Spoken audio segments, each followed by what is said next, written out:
निगरानी भी रखी गई।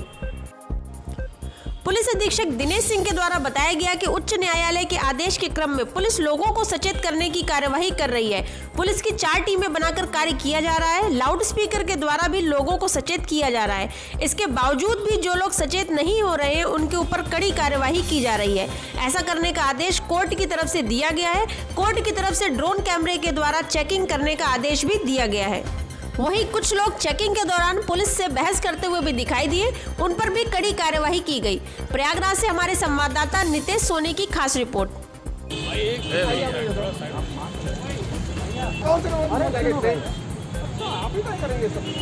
नहीं, हम ही लोग मिलते हैं ना, हम ही लोग मिलते हैं, आप लोग कोई नहीं मिलता है।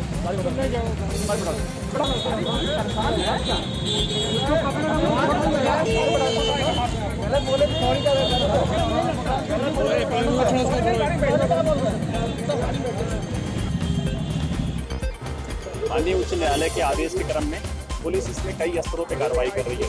एक तो हम जगह जगह टीमें बना करके गश्त करा रहे हैं, लोगों को जागरूक कर रहे हैं, लाउड हेलर से माइक से उनको प्रचार प्रसार कर रहे हैं।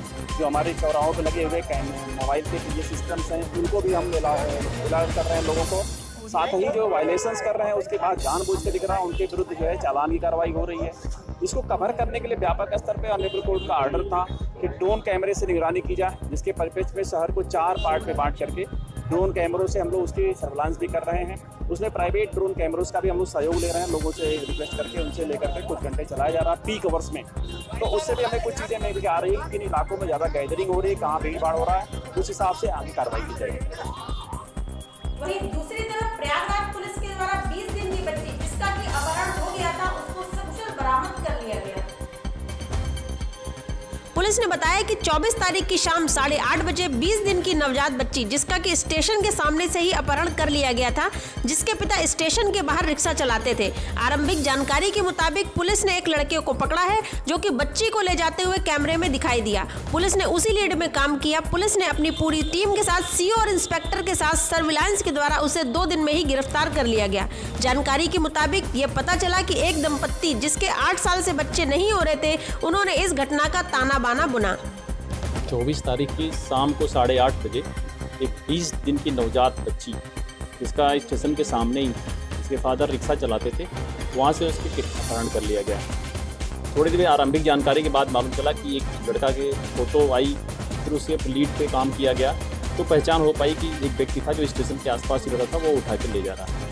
पूरी हमारी ब्रजेश सिंह की सर्विलांस टीम, सीओ साहब और इंस्पेक्टर साहब, पूरी टीम लगी और उसे 2 दिन के अंदर ही बरामद कर लिया गया। मालूम चला इसमें कि एक दंपत्ति जिसको बच्चे पैदा नहीं हो रहे थे, वो बहुत परेशान थी महिला इस इशू से लेके कि उसको बच्चे नहीं हो रहे थे, शादी के 8 साल हो गए थे। इसी वजह से इसने ताना बुना एक काल्विन अस्पताल में काम करने वाली आशा जो वहाँ पे काम करती उसके संपर्क में आए, तो वो फिर ये 20 दिन तक जब डिलीवरी हो रही थी तो वहाँ भी कोशिश की गई थी कि इनको बच्चे को हैंडओवर करा दिया जाए, लेकिन वो नहीं हो पाया। फिर ये स्टेशन से 20 दिन बाद ये घटना हुई। इसमें शामिल हैं स्टेशन पे 2 रहने वाली, वहीं पे मांगने खाने वाली महिलाएं भी, और ये जो महिला है जिसको बच्चा चाहिए, ये इसकी माँ और इसके भाई कमल, ये सारे लोग शामिल थे। इनमें से आज 6 लोग गिरफ्तार कर लिए गए हैं, बच्ची को बरामद कर लिया गया है और एक व्यक्ति जो उसमें शामिल घटना जिसकी गिरफ्तारी का भी प्रयास चल रहा है। पूछताछ पर इन लोगों ने यही बताया कि यद्यपि पहले भी कुछ दंपत्ति जो स्वेच्छा से, जिनके वे गरीब थे और बच्चे ज़्यादा थे, उसको हैंडओवर किया, बट इन्होंने बता नहीं पाया कि आखिर वो दंपत्ति कौन थे और जिन्होंने लिया वो कौन थे। हम उस बिंदु पे भी अभी लगातार जानकारी करेंगे और स्टेशन के आसपास की अभी अतीत में कोई घटना ऐसी नहीं आई है, फिर भी जो इनकी एक्टिविटी थी बहुत ही जघन्य अपराध की थी और इनके विरुद्ध अभियोग पंजीकृत करके सभी को जेल भेजा गया। सर, कि अपने पति से ये बात छुपाई हुई थी और किस तरीके से पति को ये पता चला कि ये भी सामने आई बात छुपा के रखी? जो महिला जो बच्चा चाह रही थी वो अपने पति से इस बात को छिपा रखी थी कि वो बच्चा इस तरह से प्राप्त की है। पति को बराबर पिछले 9 महीनों से बता रही थी मायके में रह करके कि वो प्रेग्नेंट है, और जब भी पति वहाँ पर जाता तो वो इस तरह कुछ ड्रामा भी करती थी जिससे पति को एहसास हो जाए कि वो प्रेग्नेंट है। इसलिए पति इस पूरे प्रकरण में अनभिज्ञ था, ये पूरे घटनाक्रम में, और निर्दोष भी।